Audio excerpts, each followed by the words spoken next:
I heard something yesterday that I wanted to comment on. Um, this man was talking about how you haven't reversed your type 2 diabetes if you can't eat fruit like a banana, like a normal person would.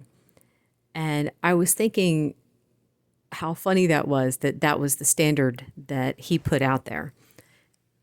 My mom has reversed her type 2 diabetes. I consider it reversed because she was able to get off her insulin and she's very, very sensitive to carbs. So there's no way that she could eat a banana and not have it cause problems. But the thing is, the damage is done. The damage has been done to her system so that she will not be able to eat fruit for the rest of her life. That's just how it is.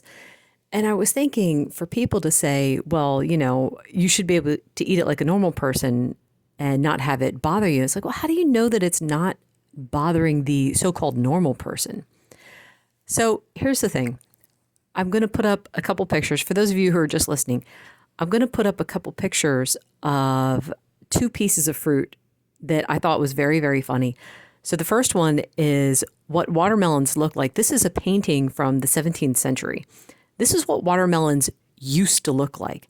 Now, I was thinking about, I wonder what that tasted like. With all the white there, that could not have been very sweet. It must have had just a very small amount of sweetness.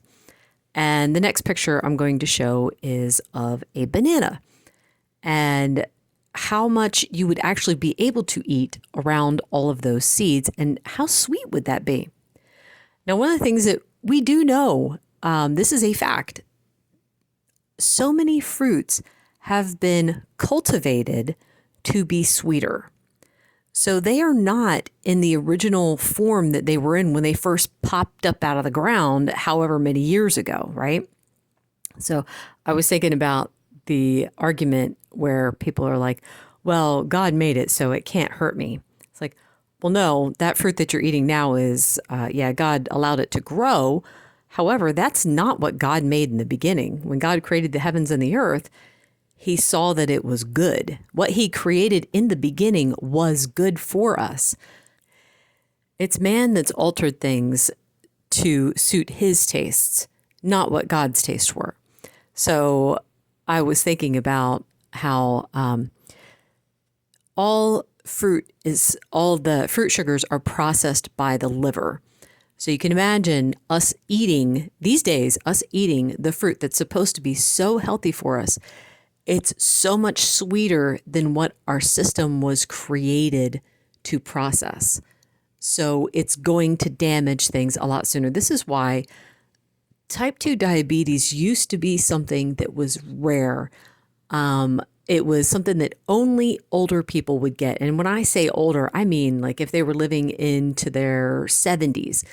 I don't consider that old. I don't want anyone to think that I'm saying that. I'm not saying that. What I'm saying is just someone who's like in their 70s, they might develop type 2 diabetes.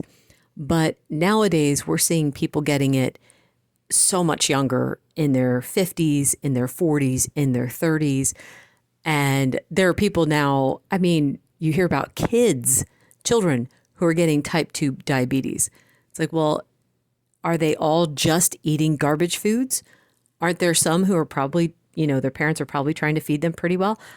I don't know, but I just thought that that was interesting. The food is not what it used to be. It has become very much altered. Now, it's not to say that we don't ever have fruit here and there. My kids every once in a while will go through a phase where they want apples. So we'll buy a bag of apples and they can have the apples until they're tired of them and then it stops for a while. During the summertime, sometimes they will want watermelon, so I will get a watermelon. Now, I don't want to do it all the time. Before I started this diet, we would get a watermelon every single week. We would get grapes, we'd get bananas, we'd get apples. So on a regular basis, they were eating fruit.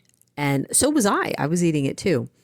But once I started learning about how much things have changed and what it does to your system, I thought, you know what, let's back off a bit and stop doing that. So here was something I wanted to point out too, and I thought this was pretty interesting. My youngest daughter's been going through a really odd health issue. They don't know what it is. She's gone through all kinds of testing. This is the point I want to make. So at one point, we were treating her for pancreatitis. And in order to do that, you have to do an extremely low-fat diet. So that's like completely anti what I'm doing now with my diet, which is a very high-fat diet. But anyway, that was what we did. We gave her a low-fat diet, and I was giving her juice because I know having carbs will keep you from losing weight, and she was losing weight. So I also knew if she was doing low fat, she would lose weight doing low fat. So I wanted to keep her from losing weight, so I was letting her have juice. Well, the issue with having juice was that her lipid numbers changed. Now she's only 16, so normally you wouldn't know what your 16-year-old's lipid numbers are, but they were trying to test for pretty much everything. So we had a comparison of what her lipid numbers were just as the problem started. And I mean, all of her numbers were fine. But then after she had, been treated for the pancreatitis and, she's drinking the juice and everything, her numbers started to shift. So her LDL started to go up and her triglycerides. So my husband's like, let's maybe stop the juice. And I'm like, yeah. We don't want to head in that direction. I thought that was interesting, though, because it's like, so here I'm trying to stop her from losing more weight, but at the same time, it's damaging her system. So she's no longer doing the super low fat diet. We did introduce the fats back in, so we're able to, she can have the fat and the protein now, and that's keeping her from losing weight. But she's maintaining a healthy weight right now. But anyway, I think that's all I had to say. I just thought it was interesting, the effect that we could see that the fruit was having on her system. Because, I mean, it wasn't just fruit juice. We were letting her have fruit, too. I was getting grapes and bananas and stuff like that. So just to help her stay full, too, because a low-fat diet does not help most people stay... Well, I don't want to say most people. Low-fat diet did not help me stay full. I was hungry all the time. So anyway, I think that's all I had to say. Oh, well, I also wanted to say, too, in case anyone thinks I'm in denial about it, I do know that animals are different, too. They breed animals a specific way to get maybe a higher protein content, maybe leaner meat, sometimes higher fat, et cetera, better milk producers. So pretty much everything we see right now is not what it was in the original form that God created it. Anyway, that's all I have to say for today. Thank you so much for listening. Bye.